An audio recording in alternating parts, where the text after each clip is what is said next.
So you've heard this term apostille, but you're not sure exactly what it is. Today we're diving into a topic that's super important for anyone dealing with international documents, the apostille.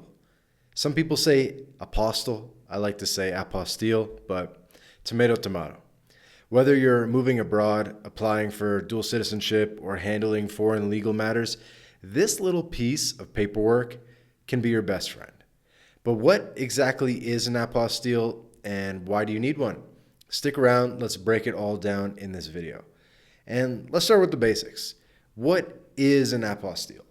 An apostille is essentially a certification that verifies the authenticity of a public document for use in another country. Think of it as an official stamp or seal that confirms your document is legit. It's used by the government of the country where the document was created, and it's recognized internationally, at least among countries that are part of the Hague Apostille Convention. More on that in a second. So, for example, if you have a birth certificate, marriage certificate, or even a university diploma that needs to be used abroad, you'll often need to get it apostilled. If you want to go get Paraguay residency, you got to apostille your birth certificate. If you want to go get Ecuador residency, you're going to need to apostille your university diploma, things like that. So now for a little bit of historical context, let's talk about the Hague Apostille Convention, which is where the apostille concept originally comes from. This agreement was signed in 1963 by a number of countries to simplify the process of legalizing documents between nations. Before this convention, you'd have to go through a long, complicated process of getting documents, quote unquote, legalized through consulates or embassies. It was a huge hassle, and believe me, apostilles, as much as they suck, they are kind of an improvement over what was in place beforehand. With the Hague Convention in place, countries that are members of this agreement recognize each other's apostilles, which significantly cuts down on the time and bureaucratic headaches. More than 120 countries participate in this agreement today. If you're Canadian, you might know that Canada just joined the Apostille Convention in 2024. So really more and more countries are coming aligned and are joining the convention every single day. Canada was kind of the last G20 country to join, I believe. And you can kind of guess who the countries that aren't a part of it are, but 120 countries are. Now, how does it work? You're probably wondering, how do you actually get an apostille? So let's break it down step by step. So step one, get your public document. This could be a birth certificate, marriage certificate, court ruling, or any official document. This document has to be issued by a government authority or a notary public to qualify. Step two, submit the document for the apostille. You take your document to the designated government office or you mail it in your country, the place that issues the apostilles in the country where the document was issued. In the US, for example, that's typically the Secretary of State office. So whatever state the document is from, you send it to that Secretary of State office. If it's a Nevada document, you go to the Nevada Secretary of State. If it's a Texas document, you go to the Texas Secretary of State.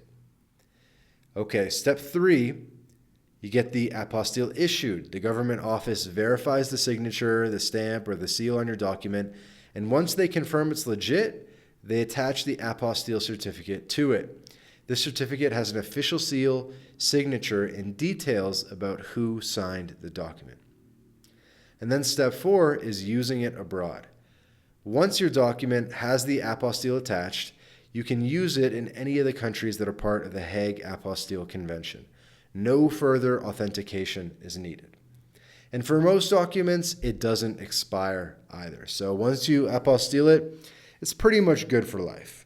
Some countries are a bit quirky about this, but for the most part, it doesn't really expire once it's apostilled. So when do you need an apostille? Here are some common scenarios. One is when you're moving abroad. If you're relocating to another country, you may need apostille documents like your birth certificate, marriage certificate, or even academic records. Another situation is applying for a visa or residency. Many countries require apostille documents for a visa or residency application, especially for proof of identity, marital status, or educational background. Another situation is getting married abroad. If you're planning to do a wedding in a foreign country, you may need to apostille documents such as your birth certificate and proof of marital status. Another situation is doing business abroad. If you're starting business or making investments in another country, contracts or corporate documents might need to be apostilled. And one common scenario is if you say want to buy property with a U.S. LLC abroad, like you want to buy a house in Mexico with a U.S. LLC, your U.S. LLC documents need to be apostilled. Another scenario is dual citizenship or citizenship by descent. Many countries require apostilled birth, marriage, or other legal documents as part of the process for claiming citizenship through descent. Now let's talk about a couple limitations of an apostille. It's important to note that an apostille doesn't legalize the content of the document. It just confirms that the document is authentic, if that makes sense. So for example, it won't verify that the information in your birth certificate is accurate. It simply verifies that the document was issued by the appropriate authority in your country. Also, not every country is part of the Hague Apostille Convention. If you're dealing with a country that isn't a member, you might have to go through a more complicated process of legalization through a consulate or embassy. So how much does it cost? This varies wildly.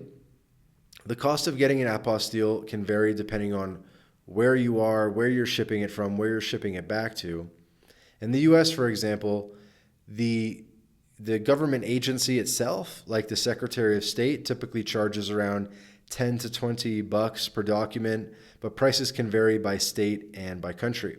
And then if you're using a service on top of that to facilitate things for you, obviously they might charge, anywhere from $50, $100, $150 per document or more to make things easy and save you time. Make sure to check with your local authority for exact pricing. So there you have it, a quick breakdown of what an apostille is, why you might need one, and how to get it. If you're dealing with international legal matters, immigration, or even just planning a wedding abroad, having an apostille can save you a lot of time and hassle. And if you're American and you need to get things apostilled in the US, whether it's your birth, marriage, death certificate, police check, government documents, driver's license, anything like that, there's a link in the description to the company that I recommend. It's called Apostille USA. My clients have been using them for over a year. They're really legit. They get the job done super fast.